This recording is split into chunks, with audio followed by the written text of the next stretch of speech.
عدالتی معاملات 27ویں ترمیم کے اوپر گفتگو آغاز کریں گے اور ویلکم کریں گے پینل میں سینیٹر JUI فیس سے کامران مرزا صاحب۔ السلام علیکم۔ ماہر قانون کسی تعارف کے محتاج نہیں ہے سینیٹر صاحب، thank you so very much for your precious time.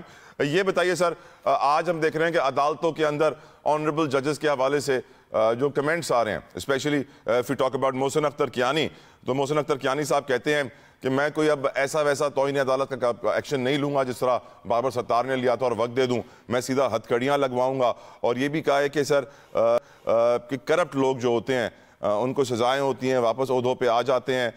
پٹوار circles میں پرائیویٹ اشخاص کے سرکاری کام کرنے کے خلاف کیس کی سماعت تھی اور اس کے اندر کہا گیا کہ جس ڈپٹی کمشنر کو اس عدالت نے سزا دی ہوئی ہوتی ہے اسے صدر صاحب میڈلز دیتے ہیں۔ ساتھ ہی ساتھ آج ایک اور کیس بھی تھا عمران خان کو جنہوں نے سزا دی تھی 190 ملین پاؤنڈ کیس کے اندر، جسٹس ناصر جاوید رانا صاحب کے خلاف فیصلہ محفوظ کیا ڈوگر صاحب نے۔ مولانا فضل الرحمان صاحب بھی 27ویں ترمیم کے خلاف اٹھ کھڑے ہوئے ہیں۔ آپ کو کیا لگتا ہے سینیٹر صاحب، یہ عدالتی معاملات کس ڈائریکشن میں جا رہے ہیں؟ ویئر ول وی اینڈ اپ؟ کہیں بند گلی میں تو نہیں آ جائیں گے سینیٹر صاحب؟ بند گلی میں تو کہیں نہ کہیں شاید آ جائیں، مگر اس کی وجہ حکومت ہوگی، گو کہ یہ رویہ بھی جو ہے وہ مناسب نہیں ہے۔ ججز جو ہے نا وہ اپنے فیصلوں سے بولتے ہیں اور فیصلے جو مرضی کریں وہ اپیلیبل بھی ہوتے ہیں، اس کے اگینسٹ ریمیڈی اویلیبل ہوتی ہے، مگر جو کرنا ہے وہ فیصلوں سے کریں، نہ کہ اس طرح کے ریمارکس جس سے جو ہے نا وہ انریسٹ کریٹ ہو۔ اس وقت مسئلہ یہ ہے کہ 27th امینڈمنٹ کے بعد صورتحال کافی گمبھیر ہو گئی ہے۔ ممکنہ طور پہ کچھ ججز بھی نشانے پہ ہیں، ہو سکتا ہے کہ وہ اس وجہ سے بھی ہائپر ہو رہے ہوں، مگر سٹل جو ہے نا وہ ان کو زیادہ سکون کا مظاہرہ کرنا ہے اس پوری صورتحال میں، اور سکون کا مظاہرہ کرتے ہوئے جو ہے وہ قانون کی منشا کے مطابق آگے بڑھنا۔ مولانا صاحب بھی سکون کا ہی مظاہرہ کریں گے سر، لائک آلویز؟ یہ لائک آلویز مولانا صاحب ہمیشہ سکون کا مظاہرہ کرتے ہیں، بڑے صبر سے کام لیتے ہیں، اس میں تو کوئی ڈاؤٹ نہیں نا سینیٹر صاحب؟ چلیے آپ کہہ رہے ہیں صبر سے ویسے کام لینا چاہیے، یا یہ نہیں پتا کہ پر 27ویں ترمیم پہ وہ کر رہے ہیں یا تنقید کر رہے ہیں؟ نہیں سر، میں تعریف ہی کر رہا ہوں سر، تنقید نہیں کر رہا۔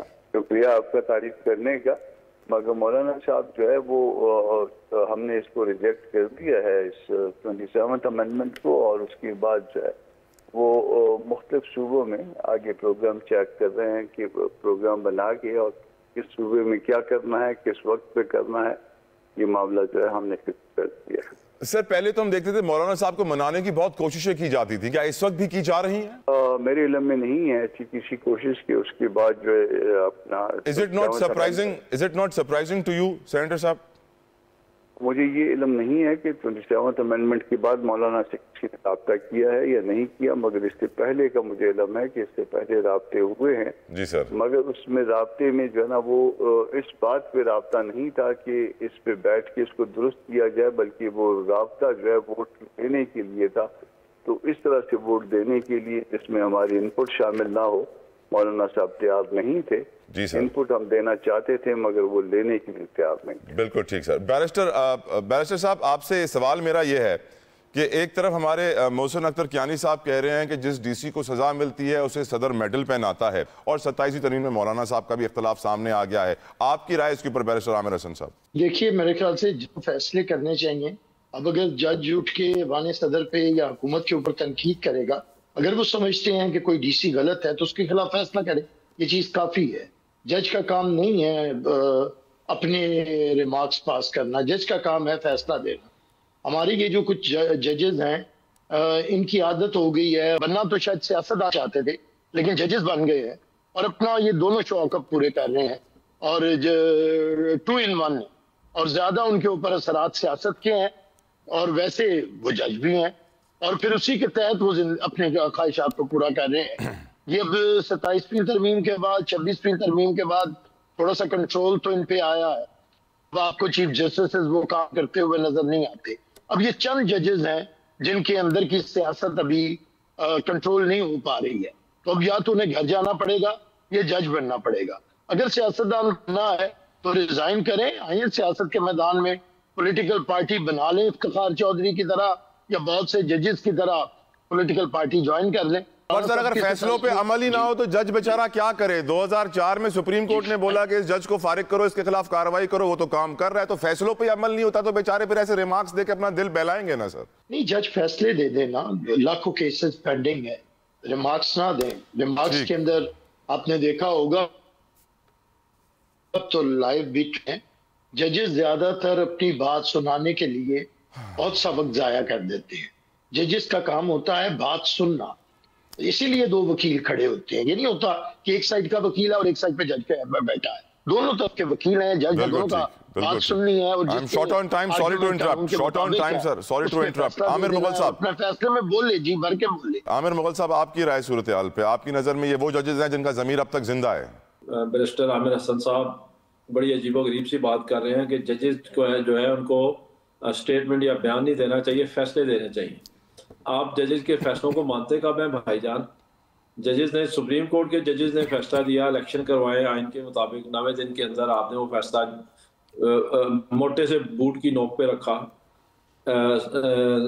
سپریم کورٹ کے لارجر بینچ نے فیصلہ دیا کہ ریزرو سیٹیں تحریک انصاف کی ہیں، اس کو دی جائے، آپ نے وہ اپنے جوتے کی نوک پہ رکھا۔ ناصر جاوید رانا کا فیصلہ، ناصر جاوید رانا کا فیصلہ 2004 کا، وہ 2000 ہے، وہ تلاشی توئی صاحب 2004 کا فیصلہ ہے۔ عمل تو نہیں ہوا نا سر، فیصلوں پہ عمل تو نہیں ہو رہا نا سر۔ تو میں یہی کہہ رہا ہوں، سٹیٹمنٹ کو چھوڑیں جج کی، آپ تو فیصلوں کو نہیں مانتے اور سپریم کورٹ کے فیصلوں کو نہیں مانتے۔ اس وقت طلعت جتوئی صاحب، پاکستان میں کوئی آئین و قانون نہیں ہے، کوئی پاکستان میں سپریم کورٹ اور کوئی عدالت نہیں ہے۔ مغل صاحب، جب بھی آپ کی حکومت دوبارہ آئے گی 5 سال، 10 سال، 15 سال، 20 سال کے بعد، آپ یہ 26، 27، 28 سب ریورس کریں گے؟ نہیں دیکھیں، انہوں نے تو آئین کا حلیہ ہی بدلا دیا، نیا آئین بنائیں گے، یہ آئین ہی ختم کر دیں گے؟ سنیں انہوں نے تو آئین کا حلیہ بدلا دیا، یہ اب متفقہ آئین نہیں رہا۔ پہلے ایک متفقہ آئین تھا، 73 کا جو آئین تھا وہ متفقہ آئین تھا، اب یہ متفقہ آئین نہیں رہا۔ اس پہ زور زبردستی سے، جعلی مینڈیٹ سے، بندوق کی نوک پہ، ڈنڈے کے زور پہ اس میں 26ویں اور 27ویں ترمیم کی گئی ہے۔ اب یہ یعنی عوام کا نمائندہ کانسٹیٹیوشن نہیں ہے، اس میں عدالتیں عدالتیں جو ہیں ان کو کمپرومائز کر لیا گیا ہے، عدالتوں کو فتح کر لیا گیا ہے۔ پرویز صاحب کی طرف جانا ہے مجھے، پرویز صاحب کی طرف جانا ہے، دردی سے نہیں بڑھ، وہ آپ سب کا جواب دینا چاہ رہے ہوں گے۔ پرویز صاحب کی طرف مجھے بڑھنے دیں اگر آپ کی اجازت ہو۔ عامر صاحب، پرویز صاحب وہ اب کہہ رہے ہیں، عامر صاحب کہ اب یہ متفقہ آئین نہیں رہا ہے، اب دوسرا آئین آئے گا، شاید نیا آئین بنے گا 2035 یا 40 کا، اور آپ کی نظر میں عدالتوں کا حال کیوں فیصلوں پر عمل نہیں ہو رہا؟ مولانا فضل الرحمان صاحب کی مخالفت 27ویں آئینی ترمیم کی کتنا بڑا چیلنج ہے آپ کی حکومت کے لیے؟ سب سے پہلے تو یہ ہے کہ جب عامر صاحب کی اگر پارٹی کی حکومت آئے اور ان کے پاس 2 تہائی اکثریت ہو تو وہ بالکل آئین تبدیل کر سکتے ہیں، یہ ان کا رائٹ ہوگا، ان کا حق ہوگا۔ اس وقت کہ اپوزیشن شور بھی مچائے گی تو میرے خیال میں وہ شور مچانے کا حق بھی اپوزیشن کو دیا گیا ہے۔ جہاں تک ججوں کے بارے میں بات ہے نا، میرے خیال میں لوگوں کو بھول جاتا ہے نا، عامر بھائی کی جو میموری ہے نا وہ بڑی شارٹ ہے اور وہ سلیکٹڈ چیزوں کو یاد رکھتے ہیں اور باقی چیزیں ڈیلیٹ مار دیتے ہیں۔ ان کو شاید عمران خان صاحب کا وہ کھڑے ہو کر افتخار چودھری کو دھمکیاں لگانا بھول گیا، وہ بھی تو ایک جج ہی ہوا کرتے تھے نا۔ زیبا صاحب کے ساتھ کیا کرنا تھا عمران خان صاحب نے، شاید وہ بھی، نواز شریف نے بھی ثاقب نثار کو کم دھمکیاں نہیں دی ہیں سر۔